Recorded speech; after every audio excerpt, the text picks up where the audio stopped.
The Jalisco New Generation Cartel believed Houston was safe territory, a major American city where they could operate openly, move drugs freely, launder money without detection.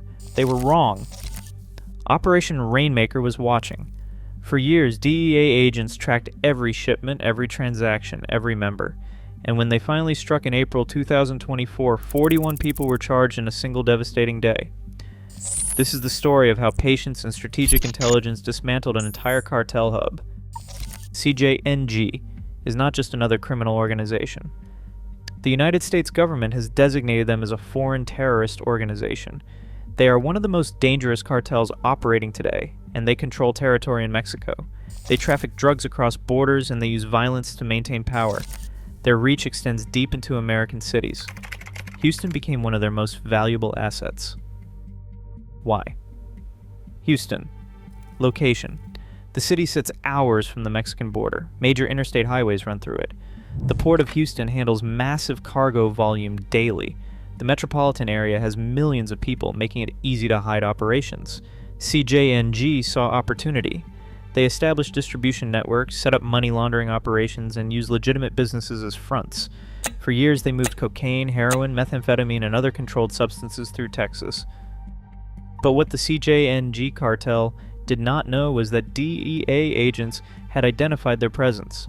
Federal investigators began surveillance operations, quietly, patiently, building a case that would take years to perfect.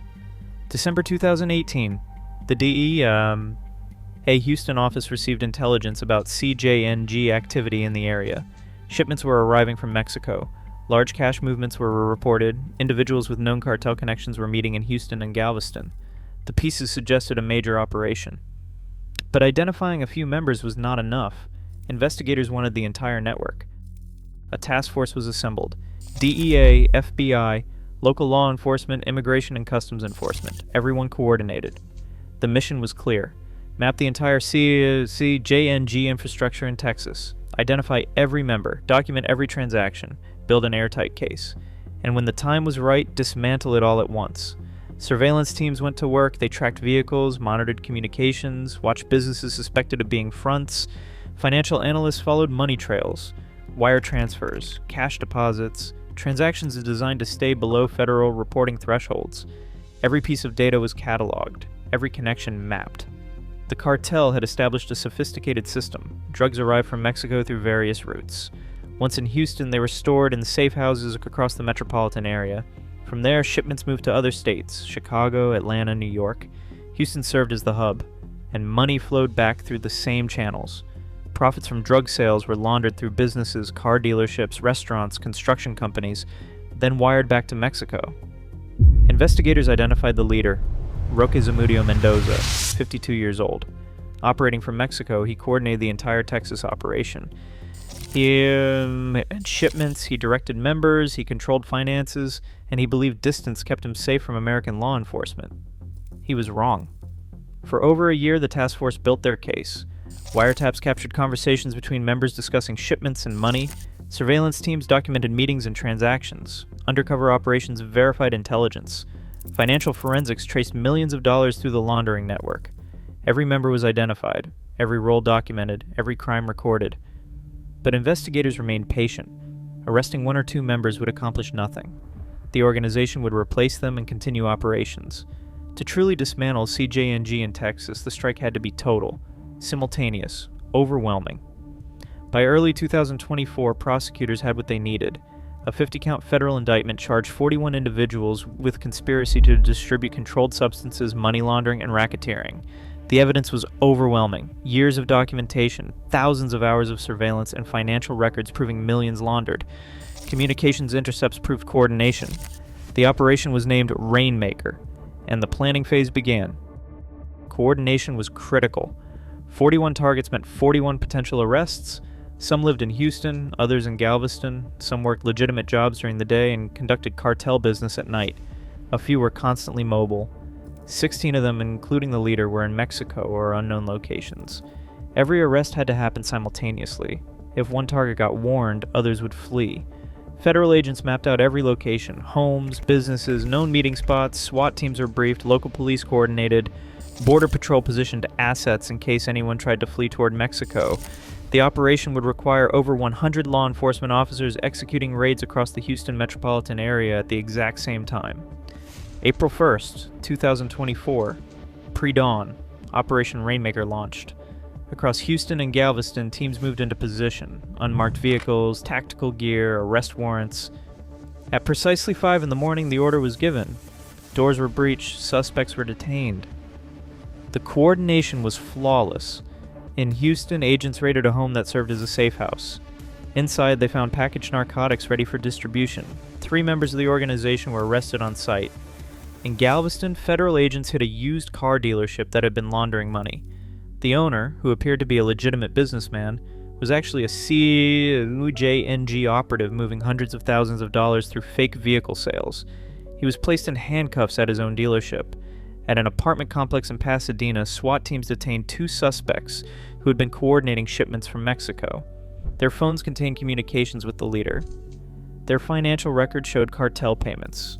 The raids continued across the area, safe houses, businesses, residents, every location connected to the network. Some suspects surrendered immediately, others tried to flee, but were apprehended within blocks. By mid-morning, 23 people were in federal custody. But the operation was not complete. 16 individuals, including Roque Zamudio-Mendoza, could not be located. Some were believed to be in Mexico. Others had gone to ground. Federal prosecutors unsealed the 50-count indictment anyway. All 41 names were made public, arrest warrants were issued, and a manhunt began. The U.S. Attorney for the Southern District of Texas held a press conference. The message was direct. CJNG had been operating openly in Houston, using the city as a major distribution hub. That was over. The network was dismantled. 23 members were in custody, 16 fugitives would be found, and the cartel's Texas infrastructure was destroyed. The impact was immediate. With the Houston hub gone, CJNG lost a critical distribution point. Shipments that normally moved through Texas had nowhere to go. Money that flowed back to Mexico through the laundering network was cut off. And members still operating in other states lost their supply chain. For the DEA agents who spent years building Operation Rainmaker, the takedown represented vindication. Strategic patience worked. Long-term surveillance and intelligence gathering produced results that quick arrests never could. They had not just caught a few members, they had identified and charged the entire network. The 23 arrested members now face decades in federal prison. The evidence against them is exhaustive. Recorded conversations, financial records, surveillance footage, testimony from cooperating witnesses. Legal experts predict most will plead guilty rather than face trial. The 16 fugitives, including the leader, remain at large. But their names are public, their faces are known. Border Patrol has been alerted, international law enforcement has been notified, and federal marshals are actively hunting them. Roque Zamudio-Mendoza may believe he is safe in Mexico, but extradition treaties exist, and the pressure is building. The case sends a message to every cartel operating in America. You can hide for a while, you can use legitimate businesses as fronts, you can operate quietly, but federal law enforcement is patient. They will watch, they will document, they will build cases, and when they strike, the response will be total. CJNG believed Houston was safe because of its size, location, and infrastructure. They were partially right. It was perfect for their operations, but it was also perfect for DEA to watch every move they made without being detected. The same factors that made Houston attractive to the cartel made it ideal for surveillance and intelligence gathering. Operation Rainmaker proves that dismantling criminal networks requires time and resources. Quick arrests might make headlines, but they rarely destroy organizations. Strategic investigations that identify every member, document every crime, and build prosecutable cases produce lasting results. The investigation continues. Federal agents are still tracking the fugitives. Financial analysts are still following money trails to identify any remaining assets. And prosecutors are still building cases against anyone who assisted the network. This is not over. It is ongoing. For the residents of Houston and Galveston, the takedown means safer communities. The drugs that would have moved through this network will not reach the streets. The money that would have funded cartel violence stays frozen. And the infrastructure that made it all possible no longer exists. If you believe DEA should receive more funding for long-term strategic investigations like Operation Rainmaker, hit the like button now. Subscribe to Justice Chronicles for stories of patient law enforcement work that dismantles entire criminal networks. Comment Justice if you support the agents who spent years building this case.